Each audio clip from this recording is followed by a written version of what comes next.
Brown, the guy that was actually feeding Nkosazana the information, or has a part in this whole situation. Mr. Brown Mogotsi, an associate of the Minister of Police. And I'm just thinking to myself, the things that he was saying, it's like, was he snitching on himself and everybody else? Well, the Brown Mogotsi saga has taken an explosive twist. The Northwest businessman has vanished underground after what's being described as an attempt on his life. Bullets rained down on Mogotsi's vehicle in Vosloorus last night, yet he escaped without a scratch. Police found no trace of blood inside the bullet-ridden car, and Mogotsi has, of course, been widely linked to alleged police corruption and has been called to appear at both the Madlanga Commission and Parliament's ad hoc committee. What was he doing? Brown is actually like some kind of secret service agent. One of the, maybe not a sleeper cell, but like one of the undercover guys. CIA type of situation. He's like that. South Africa is a very dangerous country. I know this now. Like, I've always known it, but we tend to be living in our own little bubbles and our own little spaces. And these kind of things don't affect us until you actually realize how close to home they really are. These are just normal people you would think that we see on a daily basis on the internet, and they're not normal. Mr. Mogotsi, are you a police officer? No, I'm not a police officer. I've been around my sister, and I believe at the right time with the proper platform, I'll be able to expound to the latter as to who's Brown Mogotsi. None of what they are doing is normal. Do you see how deep this is? Vault unlocked.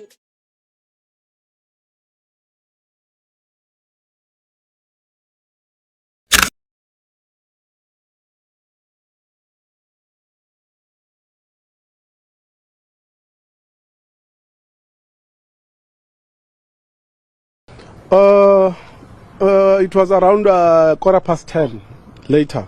Then we heard the gunshot. Then it came out immediately. Then when I come out immediately, I saw the car, the lights are on. Everything was on. Even the car was running. The engine was running. Then we went there with my... We went there, just inside. We went there with my guys here. We used to patrol together. Then we didn't find no one here there in the car. When I come back, I found Brown Mogotsi. He was on the way to us with a white Golf. And then those guys for white Golf, they come and drop him there by the scene. Then I took him to where I'm staying. Yeah. Then he just keep the ID. I said, guys, I'm Brown Mogotsi, can you help me? What did he explain to you about what exactly was happening when you found him there? He said there's a guy who's following him from Spruitview BP garage. Then I told him, can I call the police? He said, no, don't call the police, because those police, I'm wanted by the police. I said, who may I call? Whom may I call? He said, no, don't call the police. Then I called one of my guys that we know. He used to work with a hijacked car. Yeah. Then I gave him the registration number for that car. Can you check this car if is hijacked, is reported hijacked? Then the guy come back to me, he said, no, that car is a company car. Were you concerned at all at the fact that he didn't want you to call the police and alert them to what was happening? No, he didn't. Yeah. He didn't. Yeah. He just say, no, don't call the police. And my brother, he already called the police.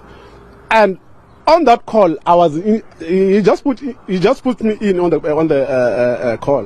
When they tried to pull the police, most of those police, they were refused to come. They said, no, Brown Mogotsi, real Brown Mogotsi. I said, yes, it's real Brown Mogotsi, is here. I took my phone and sent the location for everyone to dispatch the location. Yes. What kind of condition was he in? Was he shocked? Just talk to me about how. He was shaking, like when the lights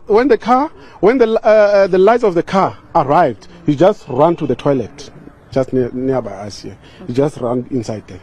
Okay. Yes. So to you, did it look like a situation where anybody had been following you? No. Following him? No, there was no one following because.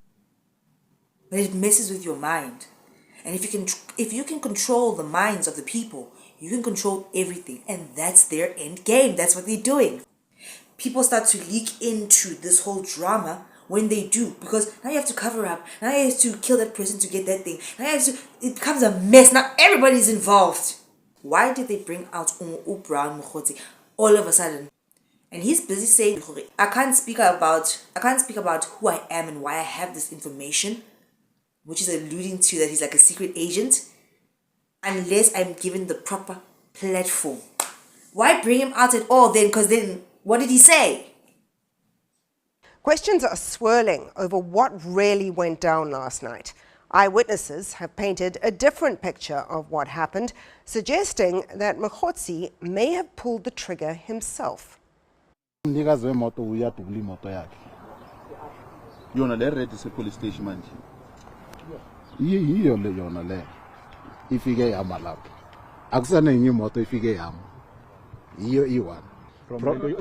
Problem ukuthi mayenzeka bekungaziwa ukuthi uye simaze after masileli naye la ukuthi uBrown Mogotsi. Or did they just have to put him in front of the people quickly to start to derail this whole situation? By him saying that other politician guy was shebang banging a lady. And then in the morning, that lady had disappeared with a laptop and what. And the politician guy went to go open a case. Now all of a sudden, Mkhwanazi has this information. That is alluding to the fact that whoever sent Mkhwanazi the information was not Brown, was the person that stole the laptop. Do you see how they are finessing it already? Yo, they don't waste time.